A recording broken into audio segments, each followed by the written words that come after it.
Baik, terima kasih Bu Ketua. Assalamualaikum warahmatullahi wabarakatuh. Waalaikumsalam warahmatullahi wabarakatuh. Salam hormat dan salam luar biasa kepada semua tim yang hadir. Mungkin saya tidak akan sebutkan satu persatu, baik itu Bu Ketua, Sekretaris, Pembimbing, dan Pelaksana, dan segala macamnya. Dan salam semangat ya kepada Yati, ya, Bu Yati, selaku peneliti pada saat ini. Mohon maaf sebelumnya mungkin di close saja itu Bu, share Bu Yati, di stop share aja dulu kan. Kita dalam seminar proposal ini kan lebih sebetulnya kepada masih tahap bimbingan kan. Kita hanya coba memberikan mereview apa yang sudah terbuat kan. Oke, terkait dengan proposal ini saya melihat secara overview, secara umum itu sudah baik ya. Tinggal kita mengadjust atau menyesuaikan kepada standar atau kaedah-kaedah penelitian. Ini kan metodenya full kuantitatif ya, Pak Yati ya? Iya Pak. Ya, nah dalam riset kuantitatif itu ada kaedah-kaedah yang harus kita bangun. Makanya saat kita bicara riset kuantitatif itu hanya kita bicara bagaimana membangun model atau kerangka pemikiran kan. Itu berada di halaman 37 kan. Karena tujuan penelitian kuantitatif ini beda dengan kualitatif. Kalau kuantitatif ini lebih sebatas mengkonfirmasi teori atau mengeksplorasi teori dan nanti kita lihat dengan hasil olah statistik kan. Sehingga model atau kerangka berpikir yang kita bangun ini betul-betul didukung oleh suatu teori. Itu yang pertama kan. Ini kan Ibu bicara perilaku keuangan. Ini sudah oke, ini kan ada source-nya, ada sumbernya. Itu bahwa perilaku keuangan itu digambarkan dengan indikator ada 1, 2, 3, 4, 5 itu kan. Nah pertanyaannya, apakah secara teori atau secara logically ya, logika akal sehat ya, itu memang betul nggak kalau perilaku keuangannya akan dipengaruhi oleh 3 variabel independen tadi, baik itu religiusitas, pendapatan, dan gaya hidup. Coba Ibu komentarin dulu secara teorinya. Secara teori apa yang mendukung hubungan variabel X terhadap Y ini. Dan nanti juga perlu kita pahami tidak hanya bicara secara teori, secara logically-nya kan. Secara logika Ibu sebagai peneliti ini gimana hubungannya gitu kan. Jadi itu mohon dijelaskan dulu yang pertama kan. Silakan. Nah, baik Pak. Variabel religiositas terhadap perilaku keuangan melalui dimensi keyakinan, dimensi praktik agama, pengalaman, pengetahuan agama, dan teori yang mendukung Ibu, bukan melaluinya. Teori apa Ibu gunakan untuk mendukung hubungan variabel ini kan? Bicara teori nanti kita bisa ngambil istilahnya grand teori dan nanti ada supporting teori kan. Itu harus kita dudukkan dulu. Grand teorinya apa? Jadi kita mencari teori siapa sih yang mengatakan bahwa religius ini, pendapatan ini, dan gaya hidup ini memang akan mempengaruhi perilaku keuangan gitu kan. Kita harus clear dulu di situ, baru kita bisa bicara pengembangan-pengembangan yang lain kan, sampai kepada pengembangan hipotesisnya kan. Itu dulu harus duduk gitu kan. Karena perilaku keuangan itu kan membayar tagihan tepat waktu, ya, terus ada membuat anggaran, menyediakan dana untuk pengeluaran, menabung. Nah ini perilaku keuangan ini secara definisi sebenarnya apa gitu kan?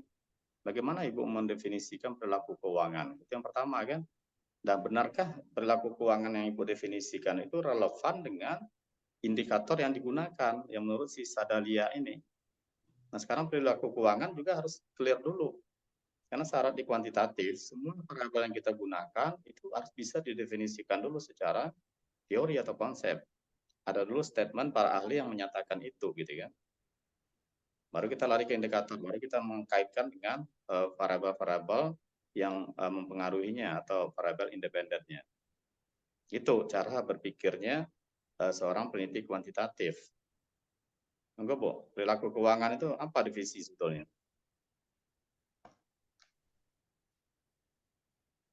Definisi perilaku keuangan kalau menurut istilah dapat disimpulkan bagaimana. Jangan menurut istilah, menurut siapa? Menurut buku gitu kan, secara teori. Perilaku keuangan merupakan menurut si A gitu kan, itu baru duduk dia. Jangan dari kamus bahasa Indonesia gitu. Yuk, dari konsepnya. Menurut ahli dari Bastari bahwa Apa yang dikatakan Ibu? Iya Pak. Oke, lanjut. Ya, perilaku keuangan menurut Bastari adalah sebuah bentuk tindakan penerapan dalam pemahaman tindakan dari pemahaman literasi keuangan yang dimiliki oleh seseorang dapat bertanggung jawab terhadap keuangan yang dimilikinya. Oke, kaitannya dengan indikator, nyambung nggak kira kita itu secara logically-nya? Perilaku definisi yang disampaikan tadi benar kan itu akan ada dibangun oleh indikator ini. Indikator membayar tagihan tepat waktu, membayar ini kan. Nyambung nggak secara logika Ibu? Jadi kelas 2 itu levelnya harus bicara logika, jangan kata orang aja diterima itu mentah-mentah gitu kan. Jadi kita masuk kepada pemahaman logika kita. Katakanlah itu nyambung, itulah PR-nya itu kan.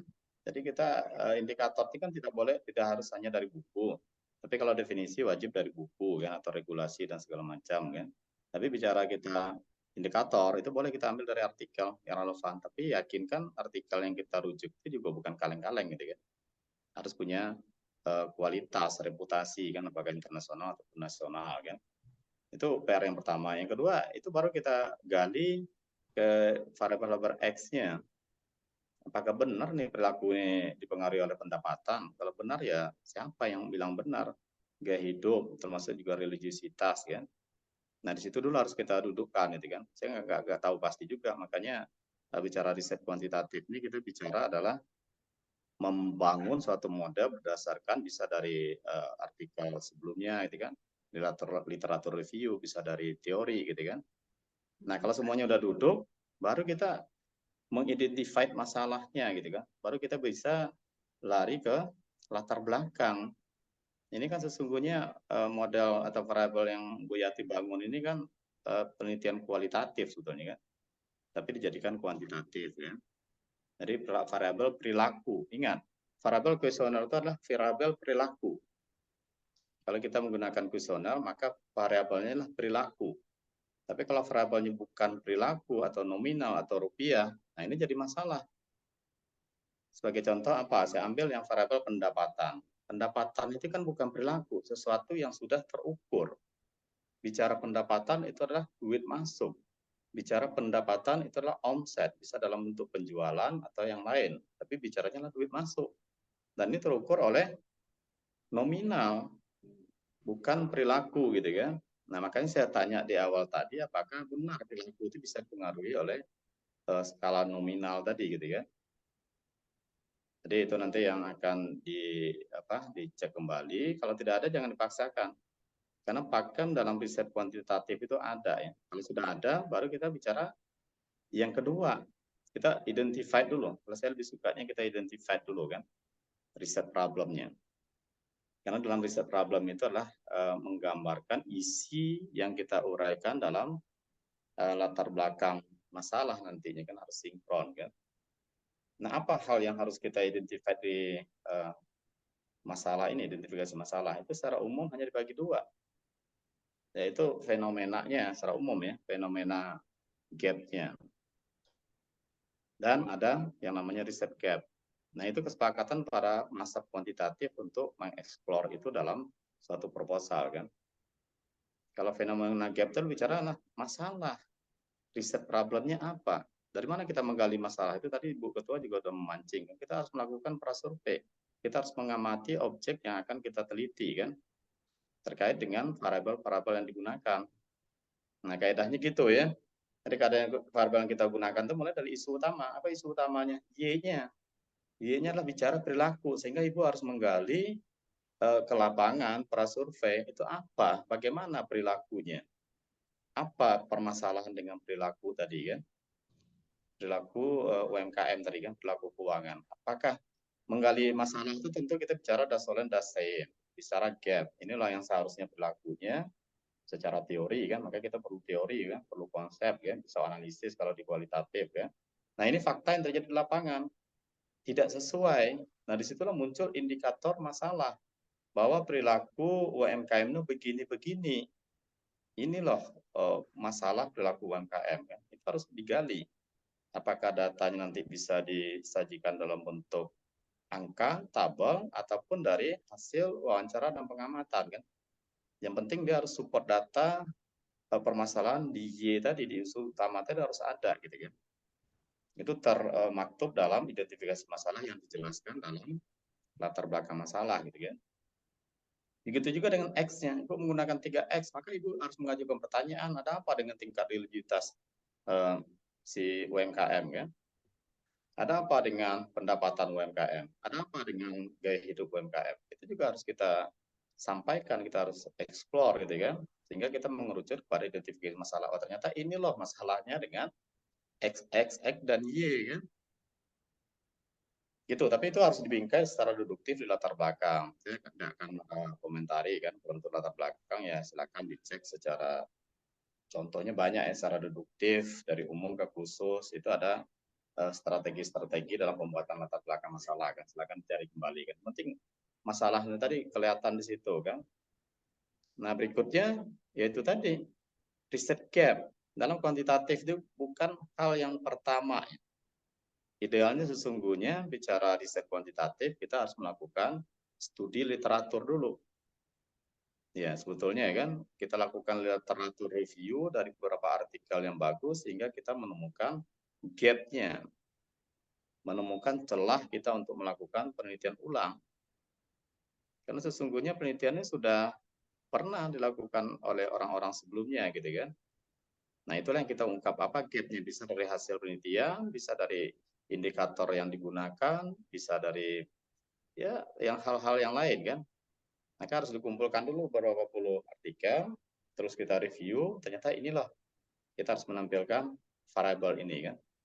Ini juga sebagai dukungan untuk kita membangun model yang di awal tadi, sehingga model yang kita bangun, kerangka pikir yang kita bangun itu adalah kuat gitu kan. Kalau ini kan sifatnya sebagai nomor satu ini kan, hasil studi OJK menunjukkan indeks literasi keuangan. Ibu kan tidak bicara indeks literasi keuangan. Mana variabel literasi keuangan, kecuali ada variabel X-nya literasi keuangan, boleh. Ini kan kita tidak bicara literasi keuangan. Tapi bicara perilaku, bicara pendapatan, bicara apa tadi kan? Gaya hidup, bicara religiusitas. Pelaku UMKM mengalami masalah keuangan karena kurang memahami. Ini masalah pengelolaan. Tidak ada kita membahas variabel sini kan.